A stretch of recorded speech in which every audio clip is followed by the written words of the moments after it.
Boom. What's up, Apex Alpha Males? Anthony Dream Johnson here today again with The Dream Show. Today we're doing part two, round two of an interview with Gay Luboil, author of The Pillars of Wisdom, the most extreme red pill alpha male book you'll ever read if you buy it, and you should buy it. There's a link. It's a very fat, thick, awesome book with real knowledge in it. Link in the description. You should go buy it. Some of you already did, I heard, and that was pretty cool. Keep buying it. Sell the shit out of this book. Share it with your friends everywhere you can. Very good book. So today is part two of the interview series with Gay Luboil, and let's welcome him back to the show. One of the most extreme red pill alpha males I've ever known. Thank you so much for having me back. Thanks so much for believing me. Yeah, man. And you were saying that I was right all along. Yeah, the After all these years. The thumbnail to this entire show is Gay Luboil was right. You know, that guy standing up in church or whatever. Yeah, and boy, do I have to fight everyone over it. But yeah, here we are fighting. So yeah, no, it's good, man. I mean, I found the old interview we did years ago, many years ago, like 8 years ago on my YouTube channel. And it's just kind of cool seeing us, way back in the day, back before the world went to even more shit. Trump just got elected. He was president-elect at the time. The red pill had not been quarantined yet and banned. A lot of YouTubers hadn't been deleted yet. The world's changed so much since then. But you saw a lot of this, coming ahead of your time, way ahead of time. I think Reddit was ahead of the game in terms of censorship, and then it rolled right into YouTube. Yeah. So we were kind of like a canary in the coal mine. Yep. Yeah, Reddit is super, super lefty today. I mean, it's always been, lefty heaven, but it's even more so today, worse than ever. Yeah. So I'm surprised the red pill didn't even get deleted at this point. They're just left on quarantine forever, like purgatory. What Red Pill School did is he played the game really well with the mods, where effectively he censors so much that nothing happens. And Wow. as a content creator, there's a thin line between no one caring at all and just boom, you're gone. So he went in the direction of nothing happens, and they want to be a prince of an empty kingdom. That's what's emotionally fulfilling for them. And if you look across the manosphere, everyone has their own private community where they declare themselves king, but it's empty.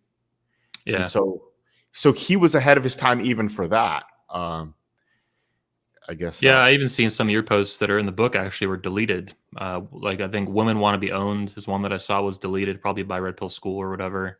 Maybe a few others. It's strange because you don't know what he you don't know what he deletes. You don't know what Reddit deletes. You don't know what he deletes. And he could go back in time and start deleting you. Yep. But the issue is there are personal conflicts and there's theory conflicts, right? And over time, all of these manosphere places become incestuous, and it becomes a purity spiral of who's. Let's talk about your convention, right? So you brought all those people together, which is a tremendous work, right? Yeah. And then Rollo wants to be king to the point of pushing you out. Once he's king, he doesn't care anymore. He's not going to be producing anymore. And that's one of the main reasons we cited in the actual statement, like a 10-page document, were a lot of texts and DMs from Rollo, who spent almost 2 years trying to purity spiral my convention and actually boot out speakers. Even ones he had recommended that I bring in, well, he changed his mind. Now he wants me to get rid of them. Tanner Guzzi, AJ Cortez. He recommended Cuck Murphy. He said Cuck Murphy was red pill enough and he'd be a great addition to the convention. And a bunch of people like that, though. And he worked hard to, and no, this is, by the way, I worked with almost 200 speakers in the manosphere and otherwise, doctors and Navy SEALs and stuff. No one in my 18 years of building events tried like he did to boot out half a dozen to 10 speakers. I mean, this is really unusual. Because if you read him, if you read 48 Laws of Power, if you read Machiavelli, right, that's his game. He wants to control the frame. What he doesn't understand is when you have absolute control of a structure, like let's say you're the man of the house or you're leading a political party. If it's all you're going to suck all the air out of the room and nothing will happen, right? So it's a balance between creating enough structure as a man and letting things flow organically. And they don't let anything flow organically, so all the air is sucked out of the room and it's just dead. Now, when Reddit got quarantined on when the red pill got quarantined on Reddit, That was like late 2018, I think. They built a 2018. a news site because they had seen that coming for a while, Right. and a lot of it migrated then to trp.red. Now, are you censored there too, or do you get kind of free reign to post what you want? Well, so what happens on trp.red, it's in order to move men forward, we have to go do difficult things, right? So Yeah. we have to physically stay in shape. We have to go out, interact with a bunch of crazy people, women, whatever. And then also we have to go read books. We have to find theory. We have to keep moving it forward, right? So there are people who want to wear a red pill badge and not do anything. And as soon as you go outside some parameters, it's over. Like they'll censor you. You have to deal with a bunch of dorks. Yeah. So in order to move any movement forward or do anything forward, you have to provide a certain level of newness.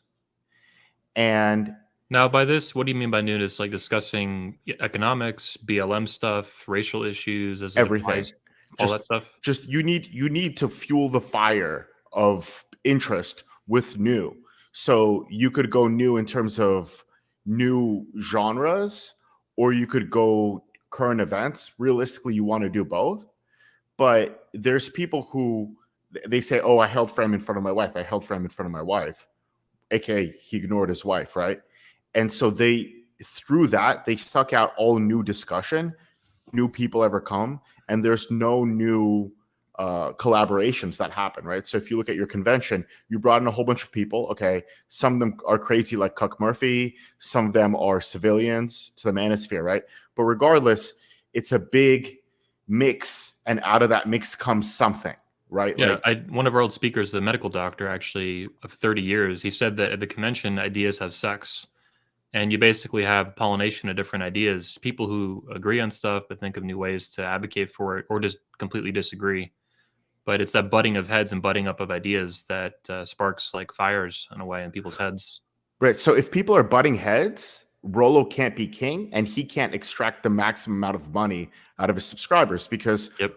a doctor could make him feel split or castrated, right? A lawyer can, any number of kind of specific professionals, right? Psychologist Sean Smith really castrated him on Richard Pooper's channel. They had a debate, and Rolo just freaked the fuck out and demanded Rich Cooper kick Sean off the channel actually a couple years ago. Right. So a beta male doesn't play to win; they play to not lose. And if you look at Rolo, he plays to not lose. And what he doesn't understand is there's many different ways of winning, right? So let's say he made friends with a psychologist, he could write a better book on the other side of that, right? If he made friends with a religious person, he could do the same thing. But in the moment, he doesn't want to lose. Now the toxicity is people copy Rolo. So now the manosphere is a whole bunch of Rolo clones who like, they might be against Rolo in words, but that's how they act, right? And so there's never going to be a new synthesis, and it's over. So one of the things that I discuss is there's a space, right? And a space can be heavily overcoded, right? Overcoded, which means that it only has one use, or it could be a liminal space where a lot of different things can happen in that space. Oh, right? like a liminal order with Jack Murphy. Well, Jack Murphy is so liminal. He transcends gender and all sorts of things, right? Yeah, So he gets his erotic energy from a surprising source, you know? he does get his erotic energy, but he never rolls it forward into anything. So ideally he would be a pervert somewhere quietly, and then roll his perverse energy into some kind of productive endeavor. I discuss perversion in my book. What you need to understand about perversion, it's a psychological type, is a pervert is a person who never got a paternal no.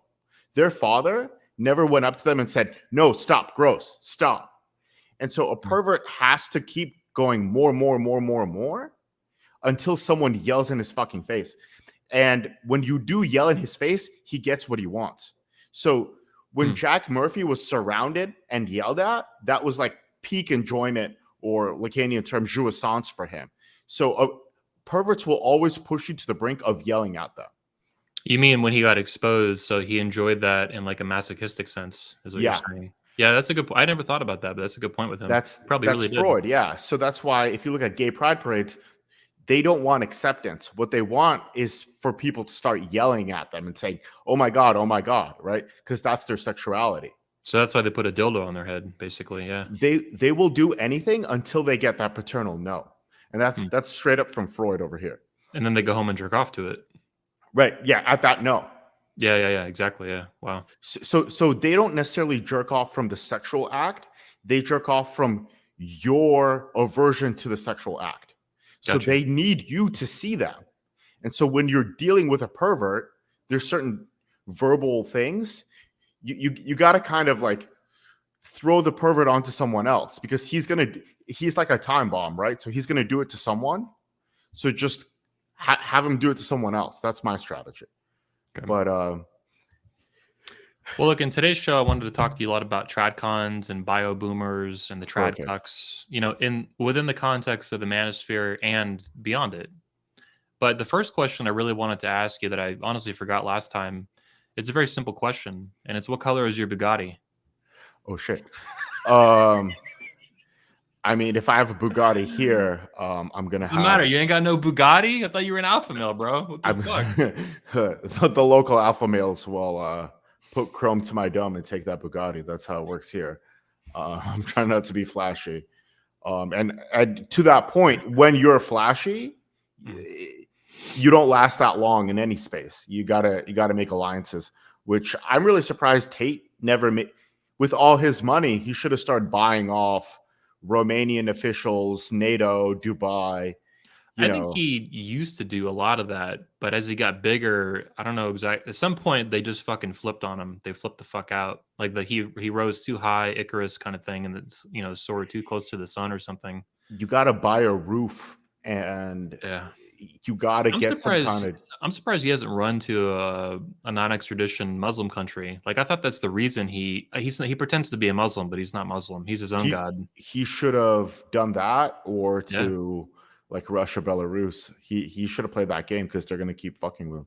Yeah, he needs to run. I'd run on foot if I were him at this point. Like, fucking do whatever, man. Yeah, they're gonna get him. Yeah, but it's sad, man. What was remind me again your question? Conservatives, right? What color's your Bugatti? Okay, yeah, my invisible Bugatti. Now I want to talk about tradcons in the manosphere. Okay, perfect. So, for example, a lot of guys, this has been a thing in the manosphere space for like 4 or 5 years now, but also in conservative politics. You see homosexual porn stars like Sterling Cooper, who used to hang out with Tate a lot. He was one of his top lieutenants. You see other, chick porn stars literally are retiring from their escapades. Now they're born again Christians, right? Okay. All this kind of crap. You've seen this, I'm sure, many times. But in the manosphere too, you see guys. Rouge Fee was a great example. He was this master PUA who went out and slayed women around the world.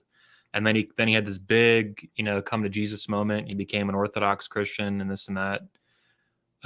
But it's like these guys see basically the trad pill as like an escape valve almost to the harsh reality of women and today's sexual marketplace. Okay. So what are your views on that, like generally speaking? Okay, so one is, gender is a performance. There's different ways we can perform gender according to our culture and according to our generation, right? So what is a strip club? A strip club is a place where men feel safe, right? So they get stressed out and then they get to enact their gender roles, right? And that makes them feel safe and comfortable. So you could consider pornography and strip clubs to be a conservative space where people enact behaviors that they're comfortable with to feel safe again, if that makes sense, right? So if you go to a conservative convention, actually, at the end of the Republican convention, they all go have gay sex, and then the few that aren't homosexuals, they buy strippers and prostitutes, right? So you have to understand that it's like degenerate sex and then Jordan Peterson daddy talk, they're two sides of the same coin. As soon as they're done jerking off, they need a priest to make themselves feel better. And that's so they jerk off in their mom's basement, and then their penance is to go clean the room from or to hear that responsible Peterson voice that reassures them. Okay. Right. So and it's gonna be the same thing. And if you know any strippers or porn stars, they're going to lord over those conservative meetings like vultures, just waiting for their money. Yeah, right. exactly. This is real too. Like a lot of Republicans are gay, homosexuals. Like Jesse Lee Peter Eater is one of them, a reverend, a pastor on YouTube, and he loves big Mexican dicks in his mouth. Because in order to be a homosexual, you need a paternal injunction, right? So most homosexuals are perverse, which means they're looking for someone to yell in their face, "Yo, that's disgusting. What are you doing?" Okay. So, but who's going to do that? A conservative or a fake conservative. So they kind of need each other, right? Conservative is a paternal prohibition, and a homosexual desperately that's what he wants because he didn't get it as a child, right? So you're all like in the US, you're gonna see that connection. That's number one. The next thing is what you have to understand is, so there's something called dialectic materialism, which is to say that our behaviors come from our economic system, right? So the old, I work on the railroad. That's like an industrial capitalism. So if you look at our great grandparents, they act a certain way, right? Then there's Aaron Clarey, right? Aaron Clarey is an expert at shamming at his job in a late 90s office space kind of genre. So he has those ethics. And then finally there is a jinxie zoomer streamer ethics, right? So how we act comes from what economic system we're in, right? You made a great point in your book, and we talked about it just before we went live. Like, guys today talk about the sexual marketplace and how much dating has changed, and there are real changes that men have seen, whether it's OnlyFans or Tinder and crap like this. But a couple hundred years ago, there was no such thing as dating as we know it, not even close. There wasn't free association. You couldn't go do, whatever you want. The girl you wanted was owned by her father, and if you got her, you're going to get sheep and shit with it along with her. Like it's changed so much. Dating starts with the abortion pill, right? So once the abortion pill happens, that's when women have the freedom to date. You mean birth control or the actual modafinil abortion pill? All of it. Okay. So it really starts because the problem is once a woman has kids, it's over, it's done, right? So, but if she can have sex and not get tied into children, then she can go through and buy you as a man as a commodity and constantly roll. So dating will start whenever women have access to abortion or birth control pill. So you're saying today's dating basically traces back to the 60s is where the origin point. Right. So 60s big cities, and then from there it's going to spread inland, right? So you have the coasts in the US, right? And then it's going to go in like that. But what conservative masculinity is like, if you want to be a masculine man, if you want to win, let's say with you, right? You were ahead of the game. You put together a convention. You were early on it, right? I think you're also pretty early on YouTube. So if you're early on something, you're going to make a lot of money. You'll have enough money to create a family or create whatever socio-political structures you want, right? What the conservatives are looking for is they have a lot of anxiety. And the same way that you might go to your grandmother for a soup that makes you feel comfortable because it's something that you're used to, by them LARPing as something it's an emotional safety blanket. So conservatives are looking for an emotional safety blanket by reenacting the masculinity of their grandparents that made sense in their grandparents' economic system, but right now doesn't work. Or it will only work in some weird rural whatever, which is economically behind. And so this is why you see guys, even now in the age of OnlyFans hookers and Tinder sluts and all that, they still buy girls flowers. They're super nice, even if it fails 100 times in a row. So yeah, they're, like you're saying, they're enacting the masculinity of their grandfathers that might have sort of worked 100 years ago, but it's not even remotely applicable today, and they don't get it. If you get a girl flowers, then she can take those flowers back to her family because she lives in a coherent family unit. And from there, she's going to talk about your fitness as a male with her sisters and her mother, right? That structure doesn't exist. So yeah, flowers make sense in the 1950s, right? So a lot of the behaviors that people consider beta were completely viable behaviors in their time period, right? So I don't know. There was a clip from Mystery recently. I know he really innovated a lot, but in my opinion, right now he's not doing too good. Yeah. And he's like, go up to a bartender and be like, it's sad that I can only talk to you at work. So the thing that's allows me to meet you is the thing that's spreading us apart. And I'm thinking like, that's not a pickup line. You're not in a good spot emotionally, right? Have you So seen his Instagram stuff lately? It's like I'm this. afraid to look. It's bad. He sounds like he's done too many drugs or something, or he sounds like he's had serious cognitive decline. Like he's getting slower and he sounds really weird. And I say that as someone who is a millennial, I kind of looked up to him when I found the game and I found the Manosphere and PUA back in 2005. And now I look at this guy and I almost pity him. And I don't want to, but I do. Is he pushing 50? Probably. He's pretty old. He's I got to think be in his late 40s. I think he has to, like, you have to know how old you are and do the thing that's cool for that age. Like, I don't know, like go be a landlord or something. You know what I mean? Like take your money and go be a cool 40-year-old. Stop. You know the meme of the guy like William Dafoe with a skateboard, like, oh, how's it going, kids? Oh yeah. That's not William Dafoe though. It's sorry. That's another guy. I don't know his name, but it's not William Dafoe. That's for sure. But same thing with Rolo. Like you look at him, like you see like a 60-year-old guy surrounded by prostitutes. It's like, and he looks transgender on top of that. Go be 60. Go, I don't know. Like I've actually been thinking that there's a number of Manosphere guys I know. There's obviously the Fraud Father, Rollery. There's a guy I like, a friend of mine, Elliot Hulse. There's Michael Foster is another, Manosphere kind of Christian pastor. And those two are a bit younger. They're both in their like mid to late 40s or whatever. Rollo obviously is like about almost 60, but they're all going to become grandfathers soon. They all have, daughters who are, almost 20 or almost 20 or a post 20 and all this stuff. And I'm thinking like those two guys, Elliot Hulse and Michael Foster, they are like very pro patriarchy, each in their own respective denomination of Christianity that they're really, really devout with. One's Protestant, one's Roman Catholic. But they're going to slide into these roles of grandfatherhood really well, I think. And it might be a little bit unnerving to watch their kid have a kid, but beyond that, they're really going to embrace this and in a proactive and useful way. The Fraud Father Rollery, I think, is going to fucking freak out. Like when his kid has a kid, he's going to absolutely have a public meltdown because he resents the role of fatherhood in the first place, much less grandfatherhood, which is like fatherhoodception. So I think he's going to really just melt down with this, even worse than we've already seen, where he looks like a transgender.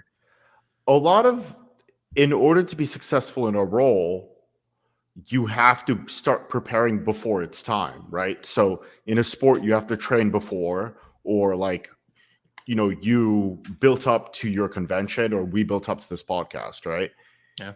And what's gonna happen with him is he's gonna hit that certain point and he's gonna run off. And so I've had clients who the grandfathers don't even talk to the kids. They're just gonna run off and act like it didn't happen. So a lot of boomers do this. They don't. The boomer doesn't acknowledge his age. And that's why if you look at the drugs that are sold to the boomer, they're drugs that help him feel as if he's not old. He should play into it. Yeah. But so I guess what I would say is, one, we're mortal. So you need to act your age. You need to be cool for your age. That's one. Two, I would say is, what is masculine changes depending on what decade we're in. And also, you should also act your culture, right? So there's a lot of Indian men who try and act white, and it's this weird imitation of white, and it's not good for them. And it's like, well, go be Indian, go be a cool Indian, whatever that means. I saw you talking about this on another podcast you just did, or interview you posted. These Indians. I didn't know they were obsessed with white culture, but that makes sense because they were colonialized and stuff. Yeah, it's a mess. But I guess to really harp on conservatives, you have to understand that whenever there's anxiety, they're going to be looking for an explanation that makes them feel good. Yeah. Right. So a lot of these conservatives drink, and you can see it on their face. They have a weird bloated face. Like if you look at Vance, the vice president. Yeah. He looks like a drinker. He looks like a drinker. He has the body of a drinker, right? He's puffy. puffy face. It's like a face on top of a face, right? So they're looking for a certain kind of anesthesia. And so what I want to push a dynamic masculinity of let's go out ahead of everyone, figure out how we're going to make money, figure out what the next fucking thing is, and then make money as hunters effectively instead of holding on to some kind of idol pretending that it's the 1980s. And so if you look at, let's say, the Biden administration, right? They're going to say, it's okay, it's okay, it's okay. The economy's fine. And then they're going to be like, oh, well, we lied about the numbers. Don't worry about it, right? Yeah. So unemployment's actually good and inflation is actually good. Fuck it. So it's okay. It's actually better than that you're broke. Right. So yeah. What you're going to see is they're going to lie for as long as they can. If you look at Fresh and Fit, they're going to keep lying, like with their weird like prostitute boat. Yeah. And then they're going to run off and pretend it never happened. Yep. So I would say the key to masculinity is to be proactive, not reactive. And in order to do that, we have to go gather new information. We have to go read books. We have to go read books we disagree with, try and figure out compromises, new ideas, so we can navigate, right? So the real attack on conservatives is this kind of sheltered behavior. Well, they're always trying to cling on to something rather than build anything new. Your book has talked about this in a couple different spots, but they're never like, they don't have anything for after the revolution. Or they don't really want anything other than to hold on to what was for as long as they can until it inevitably dies anyway. Like, what's the point of this? So let's talk about some conservatives, right, who are doing a good job, right? So if you look at the Dubai and the Saudi princes, right, they're religious. So in that sense, they're conservative, right? They have their oil money, okay? And you can see how they're trying to roll that oil money into a new Dubai or into a new Middle East, right? And we could have done that, right? Like we were in Iraq, we could have stole all of Iraq's oil, and the U.S. could have been in Dubai if we spent all that oil money here, right? So just because you're conservative doesn't mean you're defensive, because the Middle East is doing just fine. It's not, and so why can't we have that? I don't know. I'm mad at Dick Cheney for not robbing Iraq of all of its oil. I think you're mad at Dick Cheney for not being Dick Cheney enough. I think if he robbed Iraq of all of its oil, right, and then we had cheap energy prices, America could have had very powerful manufacturing on the back of cheap energy prices, and we could have a rich middle class, right? Well, America has a shit ton of oil anyway. We just don't use any of it. Trump was the only one who did anything about it. Well, so let's use our oil, and then let's go steal Iraq's oil. I mean, Biden did use all the oil. He used it to lower the gas prices with the strategic oil reserve. Now it's all gone.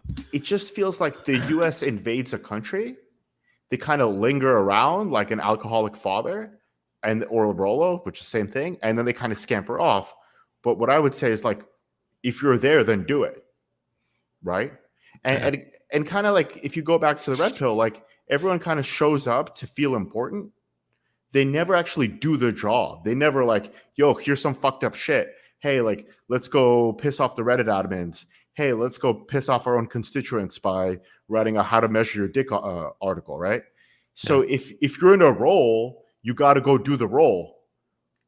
And we only, like, as a man, right? Like, you only have that role for so long, right? You're only father for so long. You're only grandfather for so long, right?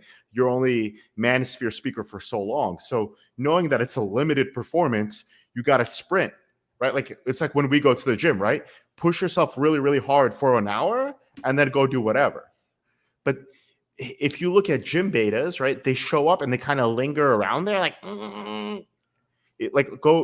I know I'm hitting Rolo in the face all over, hitting Rolo, and then Donovan Sharp, the black kid who copied his homework. Donovan Sharp. He just kind of like, you ask him a question and he's just like, yeah. He has this constipated face. Yep. And that's. And he'll talk 10 times over saying the broken record, not even copying the Fraud Father's homework. He'll go like, guys, listen, guys, listen. We're gonna talk about it. Okay, listen, all right, guys. I mean, the guy, it's not stuttering necessarily like the fat Fresh and Fit guy. he has like a more Right. legitimate stutter for some reason.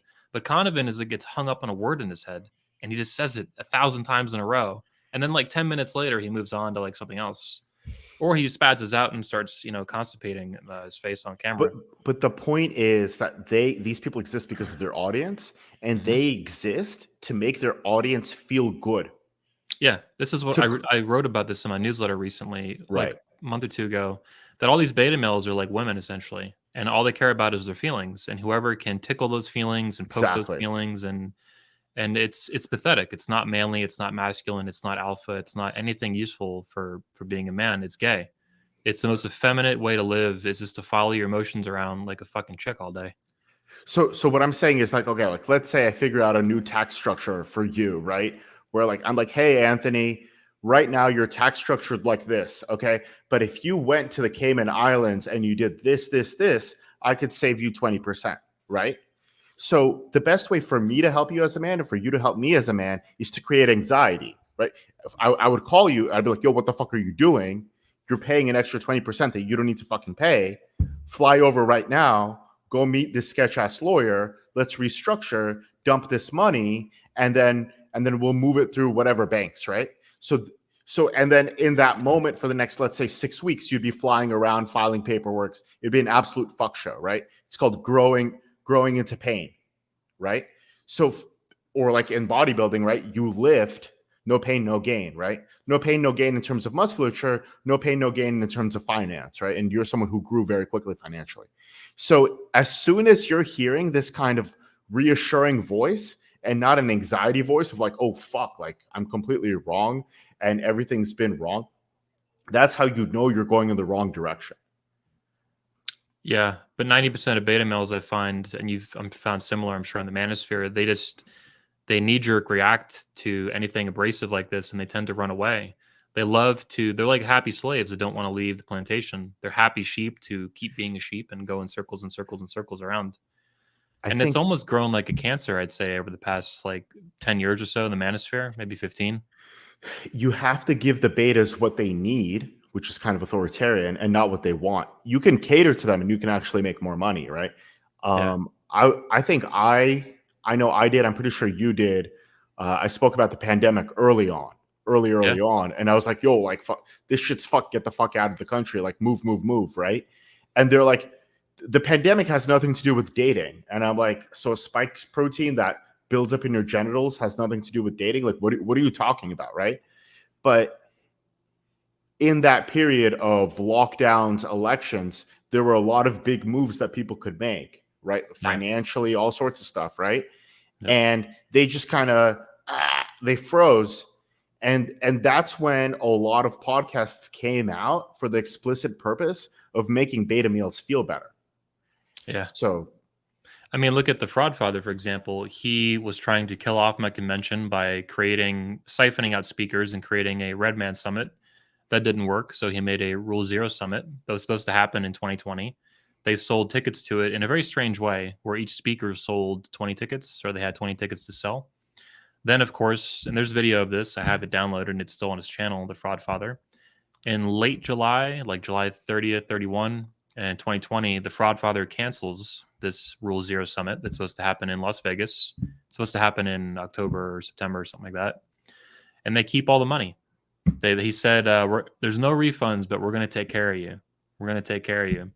So what does that mean? That means they just did jerk off Zoom calls and kept all the money and didn't do the event that they promised to do. And then going forward, he never tried to do another event again. He did try to puppet Conovan to do these little shitty events, but the Fraud Father never really got involved with any of it directly. And he just went into podcasting full time to keep these betas at home, manipulate their feelings, manipulate their pain, and siphon money out of their wallets. And that's all it was, is just a money grab. And stay home and jerk off and super chat on YouTube. Rule Zero on the Red Pill was a rule that they said, keep it focused on sexual strategy. Yeah. Right? So anything like, well, obviously politics has an effect on sexual strategy because a lot of times, we're too right-wing for women, right? Or you could say the medical tyranny has an effect on sexual strategy. Or I could say what country you're in, right? Geo arbitrage or economics. So when they say Rule Zero, it's a repression. They're saying, let's talk about only the topics I want to talk about. You know, what I believe should have happened with the convention is you get all these men together, you have different ideas, and then it should be a jumping off point for putting the ideas together in a new way. You know, that's what I had a very small team. I did it with my book, right? So like, let's roll it forward. But you can't roll things forward if you're a king who wants to jerk off in his own fucking face all the time. Yeah. So I guess that. Well put. Talk to me a little more about, you know, these trad cucks in the manosphere and stuff. You mentioned alcoholics, for example. A lot of these guys are heavy drinkers. Conservative politics and in the manosphere, it's very similar. I know a few guys, married red pill kind of guys, family beta male kind of guys, who are, you know, lifelong alcoholics on and off. More famously, a patriarch, Ryan Mickler from the Order of Cuckolds. He's got a lot of fans. He's got 100,000 followers on Instagram, 200,000 on YouTube, kind of thing. This guy was an alcoholic, or is an alcoholic. Got busted by his wife a long time ago. So he's admitted all this on his Twitter and his Instagram and stuff. And then he said he was going to stop drinking. And he's a Mormon, by the way, so it's against his God, against the word of his God to drink in the first place, right? So then he pretends to not drink for many years with his wife and his 4 kids. And surprise, a year ago, she catches him that he's been drinking the whole fucking time behind her back. There's a lot to break down there because it's interesting to be this, you know, Giga Chad patriarch on the internet. And then meanwhile, your wife is running the show. You're scared of your wife. You're hiding. You're pouring vodka in a water bottle to drink behind your wife's back the whole time. She catches you and divorce rapes your ass. What state is this? Utah, probably, right? Something like that. I think he lives in Utah now, but they moved. He used to live in Utah. Then they moved to the East Coast of the United States, like Maine, I think, or something. They moved back though. I think like what is an American culturally? Like if we're going to speak favorably about America, like the best Americans are cowboys. They push the frontier, right? And so there's the big question of what happens when an American hits his frontier. And you notice that cowboys start drinking when there's no more Indians to shoot.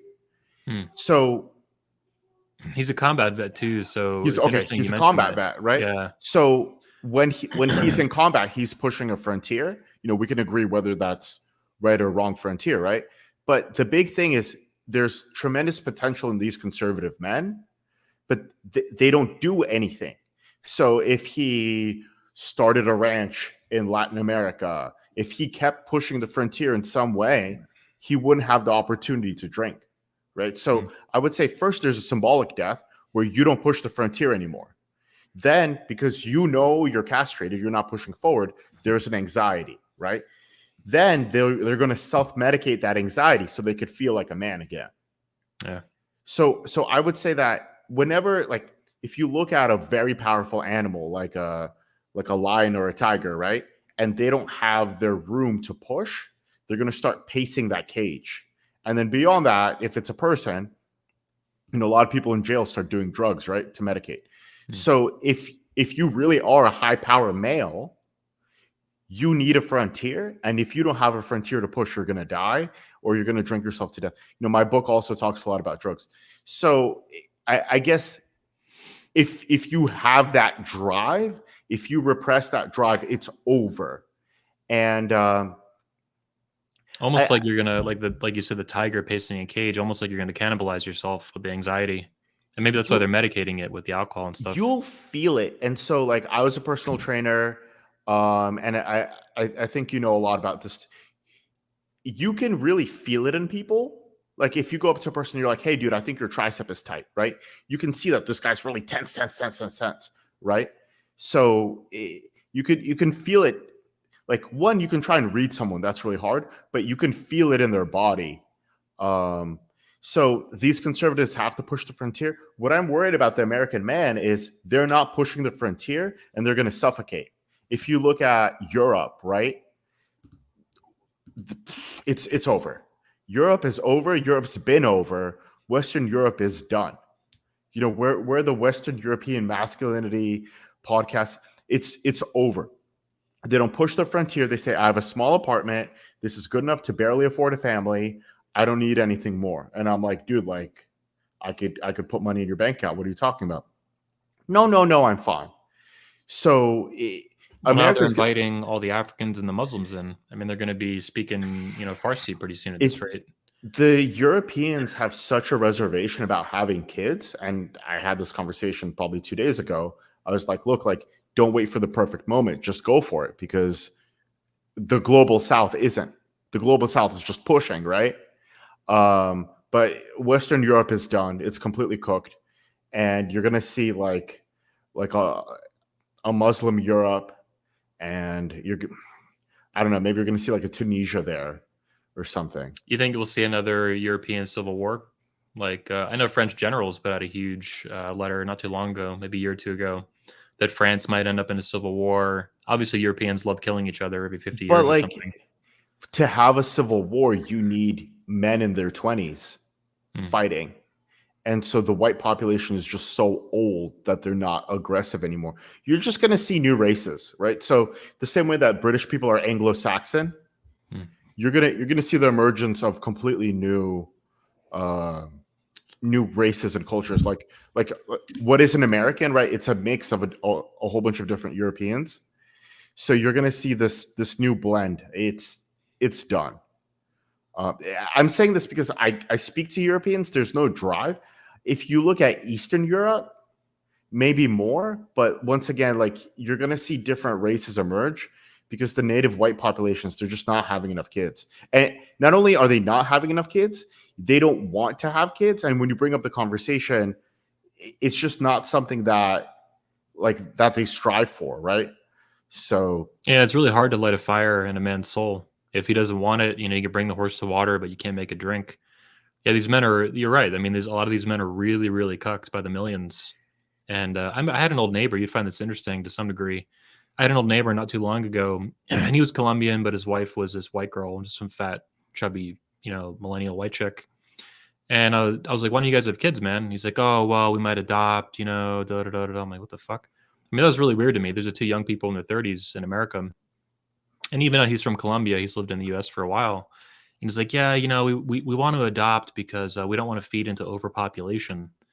And I'm like, what the fuck? Like, who believes this nonsense? And the reality is, a lot of people, they love state propaganda, and a lot of it probably came from his wife. I didn't have to go ask her to figure that out. But it was just so bizarre to hear someone who was actually married, had a house, owned it, and all this stuff, and they just won't have kids because they don't want to feed into overpopulation. So they're going to adopt. Like, what the fuck? well, what I would be suspicious of is, okay, so from what it sounds like, perhaps his wife's in control in this relationship, right? Oh yeah, definitely. Now, if he has a kid, right, she's going to use that kid to say, well, the kid needs this, the kid needs that. And through that, she can gain more control over the house, right? So then Yeah. he's going to lose more influence. Then at some point, he has to send the kid to school. Or if you're super conservative, you're going to homeschool. I don't think this guy's going to homeschool. That's Once what we're this kid- doing with my daughter. Right. So, make sure you have all the materials. But what I'm saying is, like, I think he has enough freedom space for himself that he carved out for himself. And as soon as he has a kid, that's going to get completely demolished. And he's going to be living in a feminine home, and the values of the school are going to roll back into his house. Right. Yeah. So if you want to have a kid, you need to have a kid in a culture that's going to support you and how you want to raise your kid. So you're not fighting. You can only fight for so long. Eventually, you're going to get burnt out, right? Willpower is a finite resource. Yeah. At some point, like, if let's go back to the pandemic, right? Everyone would come at you to tell you to go poison yourself, right? Mhm. And so, And you're right. I was one of the few guys. I mean, I lived in Florida at the time, so this wasn't as big of a deal to me. You were in California, I guess, and that must have been a shit show. It was a huge shit show, and it felt like Dawn of the Dead, where everyone's coming at you all at once. So, dude, in the middle of the pandemic, I was still, banging chicks off Tinder. I was still going to the beach. I was still going. My friend owned his own gym. That's where I would work out anyway. Nice. So I just kept going to the same gym, even though the gyms were otherwise closed. And since I always work from home on 21 Studios and stuff, my life had very, very little change to it. And I would go into stores that wearing a mask too, and people would freak the fuck out until the governor eventually put an end to that. But it was a lot of fun actually. I had fun walking into stores and restaurants without a mask and people like getting scared and shit and chasing me around. I got chased around a Sprouts one time by three Oh, that's women, fun. two black women and a Spanish chick. That's fun. And yeah, it was awesome. It was a lot of fun being able to like to cause trouble, radicalize these people and stand out like that. Fun. What I want to point out is that whole pandemic, no one remembers it. Like it's as if it never happened. Like I think culture, like a trauma amnesia almost for people. there's a trauma amnesia around the pandemic, and everyone acts like it never happened. Yeah. But what I'm worried about is they're just going to do it again. Yep. So the danger of having kids is now you're glued to a place because your kid needs that stability, and you can't just get up and leave.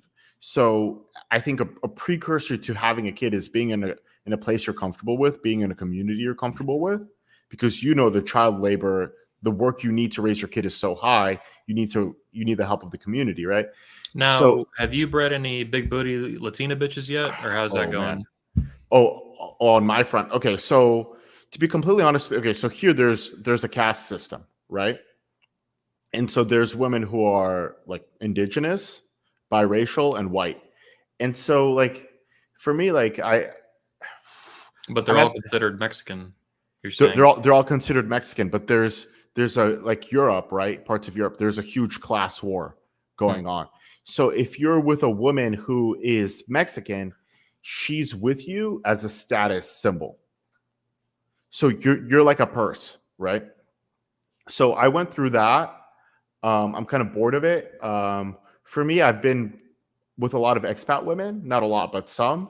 And that's really interesting because if you're a white woman in Mexico, no one's going to call you out, right? Because our Mexican's going to go up to a white woman and say like you're completely out of it. No. Is there a lot of Jew women down there? I've seen a lot of Jews when I was traveling throughout South America. The chicks specifically. In Merida, Cozumel, they sell jewelry and makeup to the cruise ship boomers. So there's a lot in that spot. And then Israelis take a gap year. And when they take a gap year, they're going to push through. And so I guess with them, there is Orthodox Jews who are going to just try and replicate their religion. And then there is like an Israeli party girl. Yeah. And so they're not going to be that different from any European woman. But I would say that, to go back to your question, with a Mexican woman, first it's fun in dating, and then she's going to figure out, okay, like how do I fit this gringo into my culture? And that's going to be the big thing. And if you can fit, or if she can fit you properly, then you can have a relationship, right? And then with the white women, the expat women, they're just rolling through Mexico trying to find themselves. And I've had a conversation with them, and I'm like, listen, like, I know you want to date a white guy. I know that's what you want. This is hard, and you're going to have to figure out how to anchor yourself. And they're like, well, I'll figure it out when I'm 30. And I'm like, you're not. Trust me, you're not. And then they'll say, well, you don't know me. And I'm like, maybe I don't know you, but I talk to a whole bunch of women at cafes, and I know how this ends. Believe me. And they're like, yeah, whatever. So there's a kind of destiny that you can't fight. I could take her by the hand and say, okay, let's go to an expat cafe and let's go talk to 30-year-old version of you and see how she's been drinking beers. She doesn't have a stable life. Like, she's all over the place. She's scattered. She has weird mystical tattoos. She's got chlamydia. Maybe. I mean, I haven't checked, but probably. Thank God I haven't checked. But the point is, like, in a way, you can't save women from their destiny of saying, like, okay, like, here's your behaviors. Maybe they're good, maybe they're bad, but here's someone who did your behaviors for 5 years. Let's go talk to her and tell me if you want to be her. Like, that level of self-awareness, they're not going to do. To be honest with you, like, same thing with expat men. If you're an expat you need to figure out a way how to integrate into domestic culture. So whatever social class you are, right, you need to hang out with high level Mexicans and start getting friends here so you can be part of the society, because floating around for too long isn't good. And the people who I've seen who floated around, like mostly from expat cafes, they don't look good. They look like a Rolo. Rolo is Mm. someone who floated around for too long. I would say it's cool to float around to find yourself, but it's like buying a house, right? Float around to find the house, buy the house, decorate the house, have kids in the house, become a grandfather. You gotta know when to commit and roll forward. So, yeah, Kind of off-brand question, but sure. do you identify as a white guy or a Russian guy, or how does that work exactly? Like, if you shave your beard and put a hat on, you could definitely pass as like, full-blooded white Um. So, because you have some Muslim in your blood or something like that. You said last time. well, so what I would say is, having been around Americans, I'm more group oriented than them, right? So culturally, I would say I'm Russian. I get along with Russians and Mm. and Eastern Europeans. You speak So Russian? yeah, I speak Russian and I have a Mm. Russian name, and so I guess at a distance I can come across as American, but like if you lived with me in my house and you're like, hey, yo, like you have all of your meals, you have it with your company, or you do everything as a group. You know what I mean? Like that Americans are used to a greater degree of independence. Mm. And for them, like that is suffocating. Um, so I guess if you look at my book, it's a Russian person expressing themselves in English, and that's why it's so harsh. Other Russian books are that aggressive, especially from, let's say, high test men. So Yeah, even Ayn Rand, a lot of people said she was one of the best men they ever knew. Just because of the way she wrote, being so aggressive and so brutal. I think what's interesting, I have Ayn Rand right here. I don't know if you saw right here. Uh, Which books? Which ones you got there? you got Atlas Shrugged. Ah, that's good. Yeah. So I put that there for you. But so the point being is, Ayn Rand was in the middle of a big economic transition, Mhm. right? Right when they start building those railroads, right?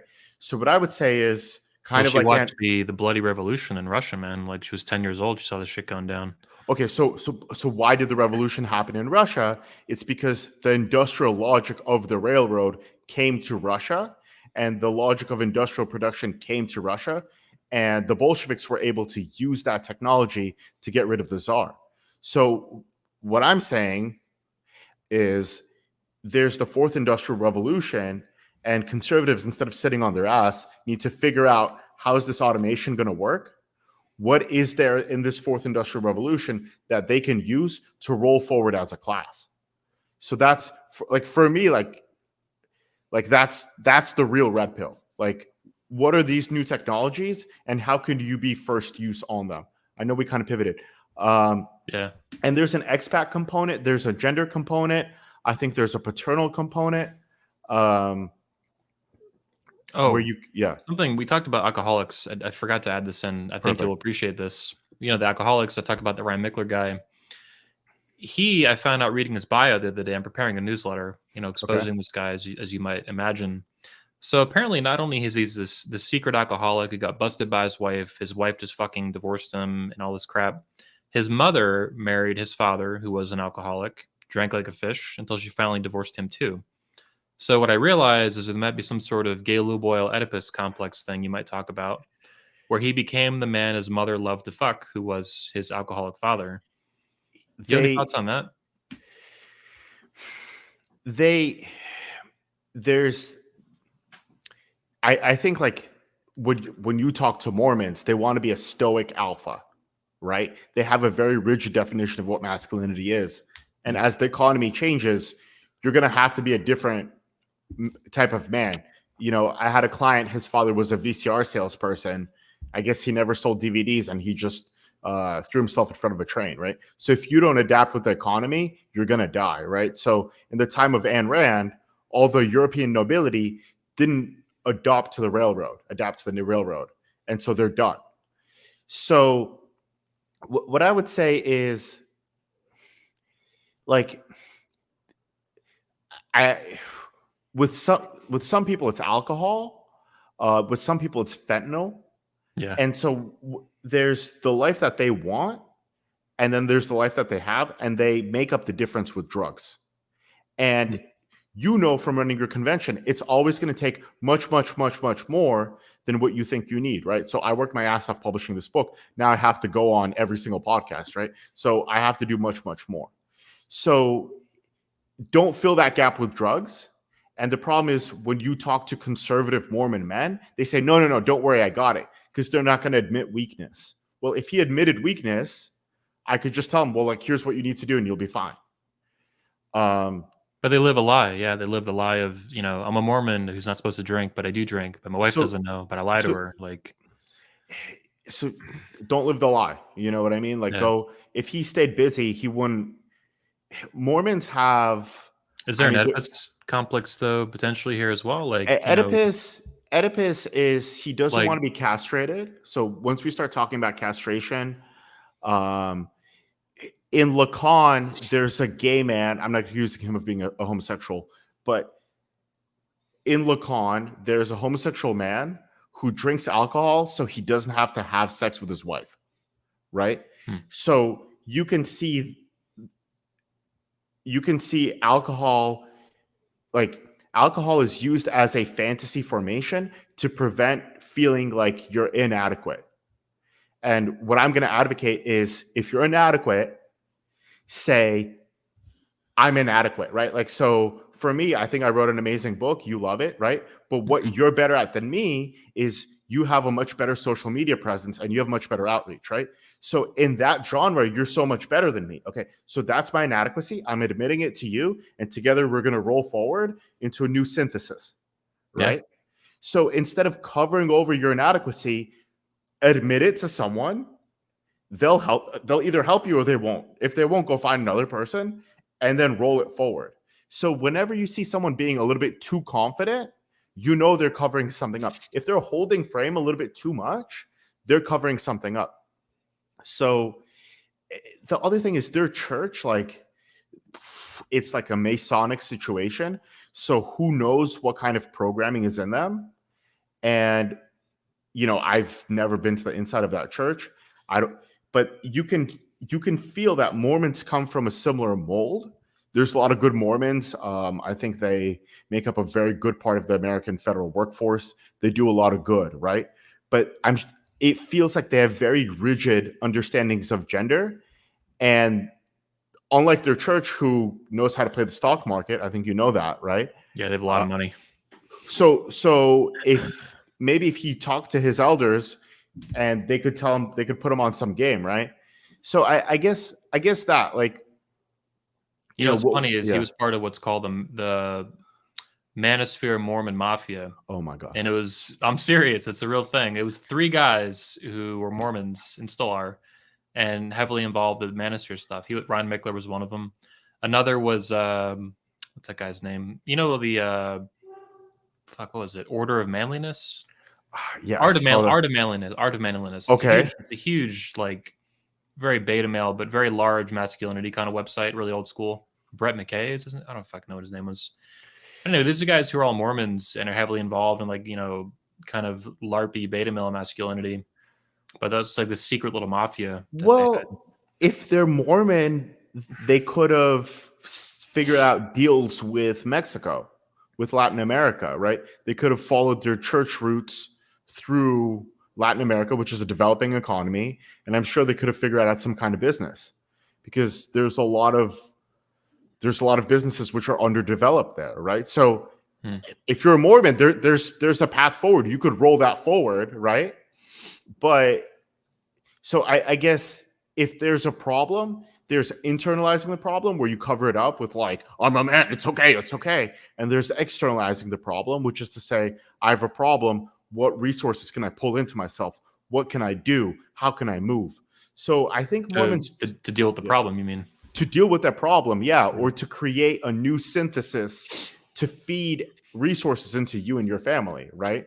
So you're not going to solve your problem sitting where you are. So Mormons, a lot of them are really good in business. Yeah. So This is, and I've worked with some of them, and they're really good, and I was able to help out. yeah. Yeah. I believe some really weird shit too, though. I mean, the timeline doesn't work out perfectly, but it's almost like Christianity and Scientology fucked and had a baby, and then Mormonism came out. They believe their God is like an alien, for example, who came from another planet, and when they They die, they get to populate other planets with their kids, like literally other planets, like Saturn, Uranus, and stuff like that. so there's Freemasonry, and Freemasonry is the religion of the United States.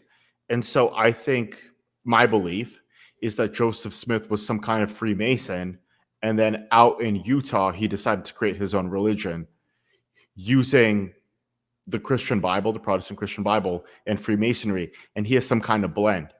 So all of this, like space alien and Uranus, that's probably coming from Freemason. Because I'm whatever. I don't. My bias against Mormons is I don't think they're the most creative people. So I think he linked things together, and he created a religion that allowed him to engage in polygamy, right? Yeah, true. Maybe that was the goal, because they're so big on polygamy. But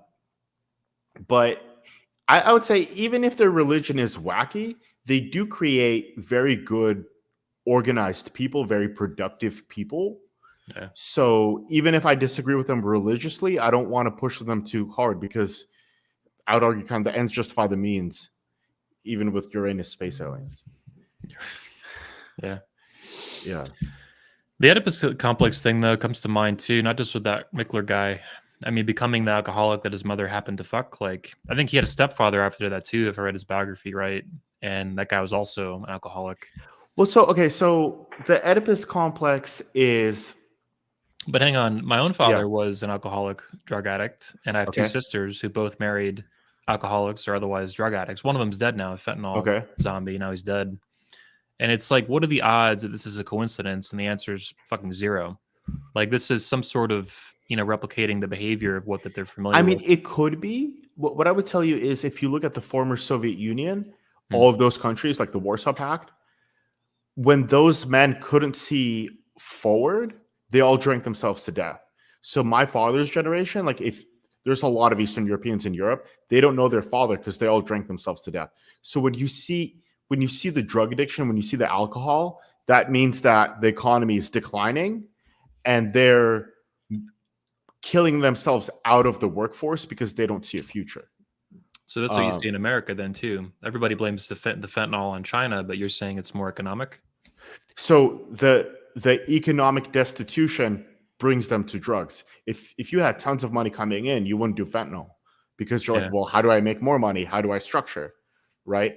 So when people fall into this nihilism, this hopelessness, that's when the drugs happen. Yeah. What's funny about my brother-in-law, who morbidly funny. I mean, I don't hate the guy that much. He's dead from overdosing fentanyl. He used to crush it and snort it in pill form. His mom is worth like millions and millions of dollars. I mean, basically, he's like a son, husband, kind of mama's boy who grew up and never stopped being a mom's boy. But he never lacked for money, because his mother had and still has a shit ton of money, like more than $10 million in fucking net worth. So that's an example to me of someone who was not economically destitute in that sense. Maybe in a personal sense wasn't able to go out into the world and be effective. But so another theory, let's say, I'm just going to throw theories because I don't know anything about them. Sure. Is when there's space, sometimes there's space where, like you and me came to this manosphere space, right? And in this manosphere space, you had an opportunity to create a convention. I had an opportunity to write for 10 years, right? When people don't have a space where they can try their new stuff, they can either go into a religious space or they can go into a drug space. So maybe he went to, maybe his mom, I'm just throwing ideas out. Maybe his mom's dominating the space so hard with her $10 million that he doesn't have enough room to exist. But if he's on fentanyl, he's in fentanyl world. And in fentanyl world, he feels unsplit and his ego feels complete, right? So that's back to Lacan's patient who was a homosexual, right? He doesn't want to have sex with his wife, but if he's drunk, then he can disassociate, right? So basically, don't disassociate from your problems. charge them head on. And if you're not strong enough, go find some friends. Don't become a fentanyl zombie. No, that's alpha male advice. I love it, man. Yeah. It really is. I mean, I've always advocated that too, just from a different philosophic perspective, the philosophy of objectivism, where the Russian Alyssa Rosenbaum, Ayn Rand, advocated for, that facing reality is always a good thing. I remember I argued one time, me and Rihanna Stone was bitching at me about this, saying sometimes you need to like avoid reality, basically. And I was like, how gay is that? You need to always face reality and face your problems head on. Okay, so there are people. So I'm going to give you some Lacan in just a digestible form. In order to be successful, some people need a veneer of fantasy to sugarcoat it, right? So if you look at American military recruiting, you know, like the few, the proud, the Marines, right? If this guy's disassociated in his dress blue, you know, sword world while he's in a Fallujah hellhole, if that helps him get him through, great, right? If you look at the Mormons in Utah, if their religion gives them an emotional buffer for when they're shooting all the Indians, maybe that's what they need, right? And so if you look at contemporary America, there is no fantasy. Like, what does it mean to be an American right now? Nobody knows, right? So there's some people who they run off of drive, right? I think you and me run off of drive. If it's fucked up, like, let's go, right? But a lot of people need a fantasy. They need a veneer, right? Like, I can eat dry chicken breast, I'm fine. Some people need that flavoring. They need that flavoring of fantasy. And so for the bottom 80% of the population, what is the masculine role model, masculine fantasy that they can, like, who's the Rambo? Who's the Arnold Schwarzenegger? It doesn't exist. And now what's the most emergent form of gender that we're seeing is we're seeing Nick Fuentes gay cat boy, right? That is a gender identity. So those stories have to be pushed out because the 80%, okay, the top 20% can function off of drive, or I don't even know what percent, but the bottom needs a story, right? Or if you look at the Crusades, they had a story, or Iraq, they had a story, Afghanistan, they has a story, right? Weapons of mass destruction. That story was a lie, but as political leadership, you need to create that story. If you're a leader, you know that your some of your people, they can't handle the truth, and you have to lead that 80%, and you have to create a narrative. Well, it's like putting a carrot in front of a donkey on a stick. I mean, you're saying these people need a carrot to go after. They need a carrot. They need a carrot. So if you look at objectivism and rationalism and Kant, they would say, okay, let's look at how things work. But once you start getting into political power, you're going to have to start playing fucking games with people. You know, it's like if you look at your convention, right? If you wanted to hold your convention together, you would have to have some kind of overarching narrative for the members too. And two, you would have to finesse, obviously not Rollo, but the next Rollo into participating. You mean, right? seduce the speakers? You would have to seduce them with some kind of narrative. And there are other ways. I mean, you said I have an iron will, and I appreciate that, and I think that's true. And that's honestly how I did a lot of the work I did with 21 Convention. That's what drove it forward, this iron will. It wasn't this other stuff. Not that these things aren't useful or it can't be useful, but this is what actually pushed it forward through time. Just relentless, sheer fucking will, over and over and over again. But there's no way to cheat reality. I'll say that too. You have to do something to move it forward, and there's no actual shortcut to circumvention of whatever it's going to take to move it forward. I mean, there's different ways to do it. If you're dealing with the mass has to be rolled forward. And you see this with the electoral cycle, or if you look at, let's say, an authoritarian country like in Eastern Europe, right? They constantly create new narratives to move the people forward. They can't function without a story of some kind. And when they're between stories, like if you notice, like there was the pandemic, right? But right when they unmasked everyone, they moved into Ukraine. Yeah. Right. And then this whole Ukraine thing, they're kind of forgetting about it. You can tell that they're going to load up the people with another story. So I think my job, and especially your job right now. No, the Jew stuff is after that then. Don't forget. Okay, yeah. So I think it's going to be the Jew stuff. And then, but you can see how, like, you'll know that we're in control when people listen to our story. Right. And we were in control in 2016, and then Peterson and all these losers came, right? So it's going to come down to a big storytelling competition. So I would That's what my upcoming memoir is going to be. It's a story. Yeah. It's a story of the manosphere, and it's a story of my life over the past 18 years. So we'll see if I can tell that story in a compelling way to do what you're saying. I think that I can, the same way I think you wrote an incredible book that really is the best distillation of manosphere wisdom I've ever seen by far. What I would say is, like, when you look at, well, first of all, thank you so much. What I would say is, when you look through my book, there's pictures, and those pictures tell a story, and there's a strong aesthetic, right? So, what's good about you with the hat, like, you have an aesthetic, but people buy into an aesthetic long before they buy into facts. So any structure has, like, what is the packaging on a product? Like, think about your packaging. What's, like, Rollo's very dull with his packaging, right? So but the left is actually very, very strong.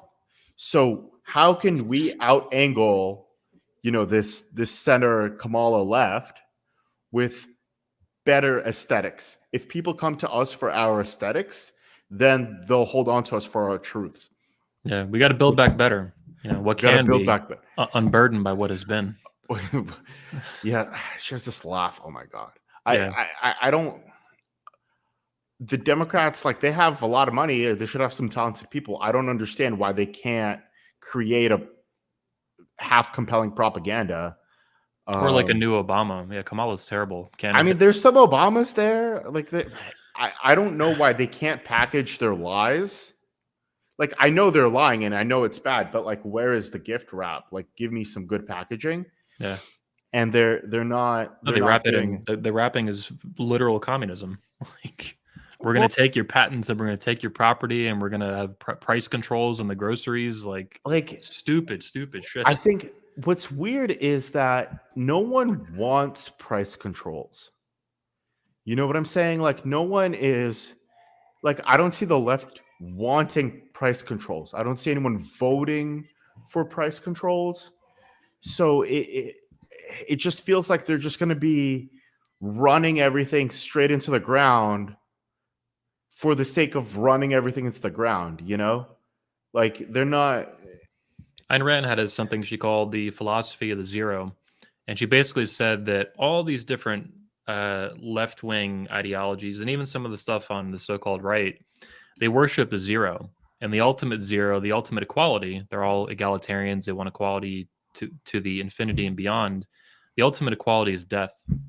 And her view is that that's why everything is zero. Like, how much masculinity do they want in the culture? Zero. How much femininity do they want? Zero. How much traditional nuclear family structures do they want? Zero. Everything goes to zero as kind of the end goal. That was her view, if I'm paraphrasing it correctly. Well, there's a view from Dugin, who's very close to Vladimir Putin, that the Democrats want a transhumanist agenda or a post-human agenda. So if they can drive humanity into zero, they can replace everyone with robots. Yeah, right? Exactly. So, exactly. And so maybe they're going to doom juice everyone. Step 1, step 2, destroy fertility. And then everything's going to be automated. So the robot's a perfect slave, and genocide gets all the useless eaters out of the way. So I think you're onto something with that. So that's like a Dugin position. I can't really understand what the Democrats want or what their win condition is. I mean, the Republicans make sense that, okay, they want to stabilize. They want to keep corporate profits up and stabilize the middle class as much as they need to. And so that makes sense to me. But, like, if we even think back, like, what did Hillary Clinton want? She wanted power. She wanted, to stroke her own ego to the end of time. Like, if I'm a liberal woman, a lot of alcohol too. What am I going to get for voting for Hillary Clinton? You get to break the glass ceiling. It's her turn, bro. But, like, it's always her turn. Like, okay, like, if I own a car dealership and I vote for Trump, I get more money because I'm taxed less. Like, okay, good, right? Like, that makes sense. That's coherent. But if I'm a liberal woman living in New York City, Like, what do I get? I don't. Nobody really knew. She was just kind of like bitching her way into, and I really don't understand. Like, they have a whole political party. Like, why can't they come up with something cohesive? And when I was in law school, my California law school fed right into You have a law the degree? Democratic. Yeah, Wow, I yeah, didn't know that. yeah. That's the book. So my whole thing is this: I went to law school, and I argued with my professors. Bad, and they hated me, and they're like, "You're not gonna get a job as a lawyer. Like, go fuck yourself." And I'm like, "I will." And then I took my academic writing into the manosphere. Like, okay, let me use my legal research in order to start writing at a higher level. And then I was thinking, okay, well, since I'm a better writer than most of these people, I can fight my way to the top. What I didn't understand that there is a glass ceiling in the manosphere of Rollo, unironically, right? But to go back to the point, like, one of the girls that I studied with defended Weinstein for his Wow. abuse of women, and she's a Democrat and he's a Democrat, right? So, like, I kept digging into. I'm like, okay, like, I don't want to like argue, like, I don't want to have like a negative conversation with you. Like, can you like why Gavin Newsom? Like why? Like, please, like, why? Like, tell me why. Like what's your point of view? Like, I don't get it. And like, I think they get localized tax breaks. Like okay, like my aunt is an oncologist. She votes Democrat, and all her doctor friends, they vote Democrat. In like Northern California, and one of the things that they did was to not pay property tax. They transformed their huge estate into a vineyard. So they planted grapes on their estate, so they don't have to pay property tax. You can do this in Florida too. You can have bees and cow, like even one cow, and you can shave a huge amount of property taxes off. Right. So like Democrats like always play games like that. But you keep asking like why they're voting in a certain way or for a certain candidate, as if there's going to be a logical reason, and maybe it's just emotions. Like they hate Trump and they get to vote for the other guy, the other chick who's not Trump, and they feel better that way.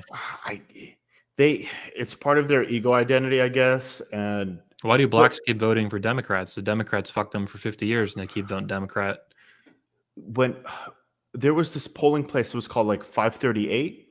Yeah. What were they called? 538 Nate Silver. Yeah. Okay, so I spoke to him actually back in 2016, and I was like, I looked at your polling data, because my undergrad's in political science, and you have black men voting for Hillary Clinton at the same rates as Obama. Why? You went to Stanford. Why? And I was on the phone with him. And Nate Silver, or one of his aides, he just didn't answer the question. And so it was a push poll. So they cooked the poll to get the results that they wanted. So I guess one of the reasons why I'm pushing you to do another convention or ramp up or to do more podcasts is the more powerful you are, the more powerful I am, the more access we can have to cool, powerful people, the more cool things we can learn. And yeah, I'm with you on this front. There needs to be a lot done there, a lot of growing, a lot of pain, a lot of change you can believe in. I mean, I would say that, like, me and you talking is aggravating a lot of lesser alpha males of the manosphere. It angers them a lot. I'm saying let's kick it up because, okay, yes, there's going to be conflict. There's going to be a lot of movement. But let's have that information feed into you and me instead of shit Rollo. Yeah. Let's get that audience back so we can go start talking to our insiders. Like, for me, like, I think I didn't do this for money. You didn't do this for money. Mm-hmm. But that access that you get for being some kind of influencer is so cool. And like, I'm sure you learned a lot of your books from recommendations at your convention, right? And so those convention speakers flung you forward at an accelerated rate. Same thing for me. So, let's get into that dialectic. Let's start rolling forward, and I think we can meet really, really cool people and learn a lot. Yeah. Now, before we close out the show, it's been an hour and 20 minutes. I want to talk a little bit more, or start talking a little more here about bio boomers. That's a term I'd never seen before reading your book, a bio boomer. Right away, I knew, I was like, this has to be the fat 300-pound boomers on a scooter at Walmart. This has to be the boomers on statins and blood pressure meds and like all this crap.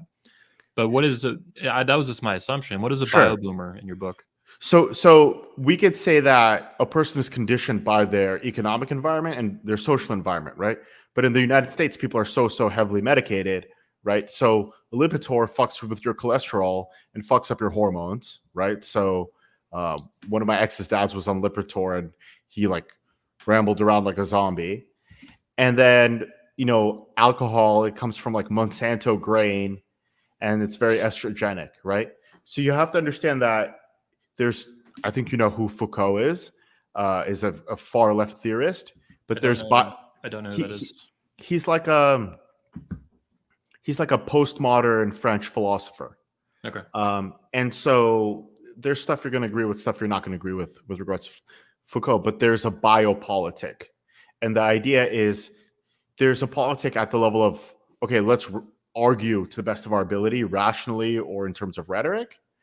But I can do another kind of politic, a biopolitic, where I biologically fuck you over, right? So if I want to get rid of the middle class, let me Lipitor poison all these boomers, right? Or we could remember remdesivir. It was this drug that will like kill your kidneys if you went to a pandemic ward, right? Sounds like Ozempic now too. Right. So through these drugs, they can medicate away, or definitely fentanyl, they can medicate away certain populations. Or the Doom juice obviously killed off a lot of old fat people. Right. So there's Doom juice. You could argue that's biological warfare. You could talk about, when you go to college, it's all about what's Adderall? It called? Adderall and that birth control pill. That birth control pill makes women estrogenic and fat. Oh, Levestranol is the one, yeah. Yeah, something like that. And then, so you can see that there's a suite of drugs that they can use to control a population. And so a bio boomer is a biological slave that's created through a certain biological process, right? So I can media indoctrinate you to ruin you, but I can also poison you through drugs. And I think Pfizer had a pill that they're like, it has a microchip in it, and if you don't take it, they know. So they're going to be pushing all sorts of stuff. Well, you're saying you can media indoctrinate someone, or you can biologically indoctrinate them and control them through that way. Right. And then if you talk to the conspiracy people, they can pulse certain frequencies at you through your 5G, right? That like Alexa is biased politically, right? Mm-hmm. So there's different kinds of warfare, and in the 5th generational warfare, information control is going to come into it, and increasingly these kinds of drugs. So that's the next frontier. Yeah, plus mandates and stuff like that with Doom juice. I mean, they really tried to push that really hard.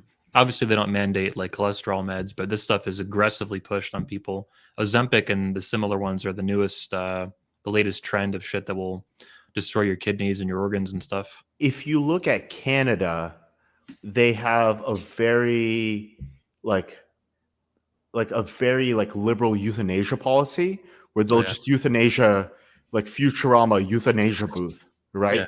And that's another biopolitic. So what is a bio boomer? It's a certain psychological modality that's created through drugs. And when you look at Fox News viewers, on the other side of that screen is a bio boomer who is estrogenic from his alcohol and on Lipitor and on all sorts of Monsanto grains. So you have to understand. And then they take the Viagra to jerk off to Tommy Lauren. And then perfect, right? So you have to understand that some of the arguments we have, they can't be solved verbally.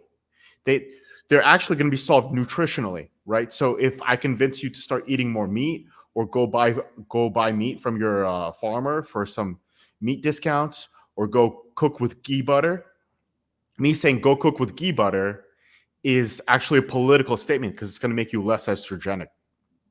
So maybe some of our manosphere arguing has to move into that biological field. Yeah. So Yeah, I mean, there was a study up. that came out, I think, the other day. I saw, these conservatives on Twitter bitching about it, talking about it. But basically, it was like TRT or some sort of testosterone booster made people more right wing. Like naturally, the more testosterone you have, the more right wing you tend to be, and the lower your estrogen is. I think it was a bunch of employees at The Economist or something. They had their testosterone tested, and total counts were like under 200. All of them were under like really, really low. And these are like millennial and Gen X dudes. Like these are not even old farts or anything like that.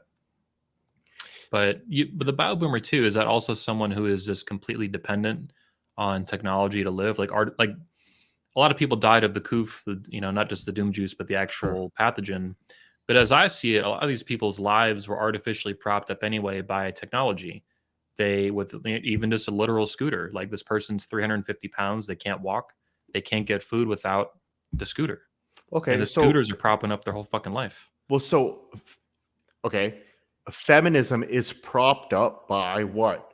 Birth control, abortion, student loans, right? So if you want to end, let's say, Western liberal feminism, if you took away the abortion, the student loans, right, it would be over, because she wouldn't if a 20-year-old ran around having as much sex as possible, should run out of money and should get pregnant. As soon as she's pregnant, she has to settle down with a guy out of financial necessity, right?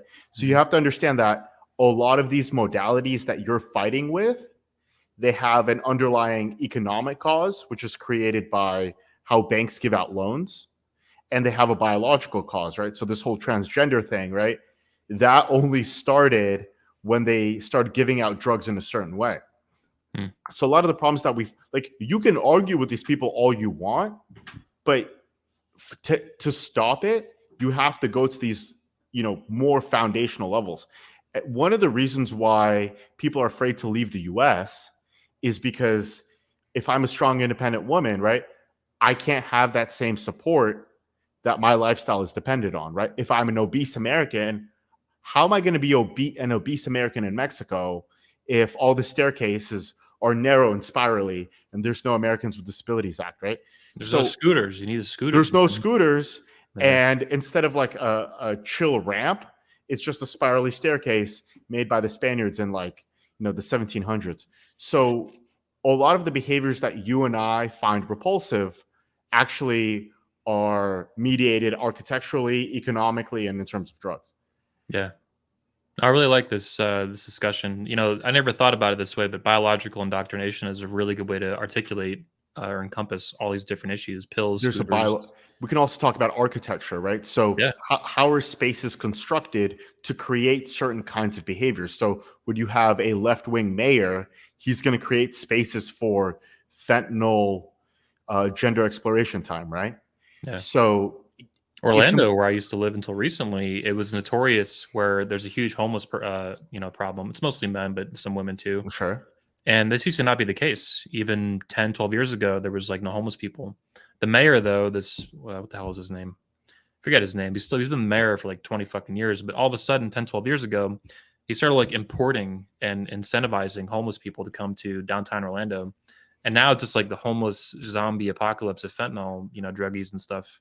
And it's a total shithole now. It's really, really bad. So when you look at George Soros, where George Soros is really smart, he has a political agenda and he's an investor, right? So what he figured out is, what's the least amount of money I can spend to get the outcome that I want, right? So if I get a district attorney, I could get favorable prosecution, right? If I can get a mayor, I can create a fentanyl gender discovery zone, right? So it was really smart going after all the DAs and low level mayor kind of stuff. In that sense, he's a genius, but you don't see Peter Thiel being let's make a town square where small shops can create a culture, and in the middle there's a Christmas tree, right? If the left knows how to weaponize capital to get what it wants, but the right, despite saying I'm a capitalist, okay, you're a capitalist, fine. How are you going to use your capital to push the social values that you want, right? If you like Christian values, that means you need to have a Christmas tree, right? So if you have a Christmas tree, that people have to be at a mall around your Christmas tree, right? So the American capitalist right doesn't use their money to push social values in the US. They don't use any of the resources, not just money. They don't want to do anything to push something forward in the US. Right. So they're going to go to the Republican convention to get tax breaks and have sex with men afterwards because they're all homosexuals. Yep. But I feel like where the left is strong is they have a social agenda and they will use their money to get it, whereas the right just wants tax breaks. Yep. So you said it in your book, actually. The New Conservative Woman, for example, just posts, bi-weekly booty pics on Instagram. And that's conservative, right? That's conservative, yeah. She's liberal if you see the inside of her butthole. Yeah. So the conservative woman is just the liberal woman of 10 years ago. Yep. So dude, I can't tell you how many fucking Trump voting women there are who are just raging feminists. They fucking hate my guts too. And these are like extended family and stuff. They can't stand, because to them, I'm the ultra right wing fascist, right? Even though we align on Trump and this and that, like, they can't stand the fact that I rub it in their face that feminism is a radical left wing ideology, and you are a feminist, and you voting for Trump doesn't really mean jack shit. Well, you're a fucking feminist and you're a leftist. Well, okay, so you can argue that feminism is a right-wing ideology because by destroying the bourgeois family, I can sell more shit to you, right? Like, because the Rothschilds funded feminism, right? So I could argue that. I think the reason why your family find you grading is because she has an ego identity. She identifies in a certain way, right? And you're saying, well, haha, you think of yourself right wing, but you're still a feminist, and look at your values, right? And you're right. But if she was to absorb that, okay, so like what clothes does she buy? Because her whole wardrobe is conservative woman, and she bought conservative woman, right? There's a consumer identity of I am what I buy. And now you're like for the booty pics on Instagram. Right. So there's a conservative booty pic bikini that they can buy, right? So if you assault them right in the ego identity, they either have to push you away or say, you know what, I am left wing. Let me buy left wing clothes and get a nose ring. Yeah. So, yeah, I love this interview. I love talking to you. We'll keep digging through. I'll keep showing you interesting stuff. Yeah, and this is an amazing collaboration. Really, really grateful. Yeah, it's been a lot of fun, man. It's been just over an hour and a half, so I guess we'll wrap up. Amazing. But I love it. Time. Guys, make sure you buy his new best-selling Manosphere book, The Pillars of Wisdom. Get your copy right on his website. Big fat book. Learn everything you need to know being a man in it. So thanks, man. We'll talk again soon. Next time we'll talk more about phone-tarded sluts. Amazing. And your views on that kind of stuff. Thank you so much. Have a great week. Bye. See you. Thanks for watching too, guys. Peace out.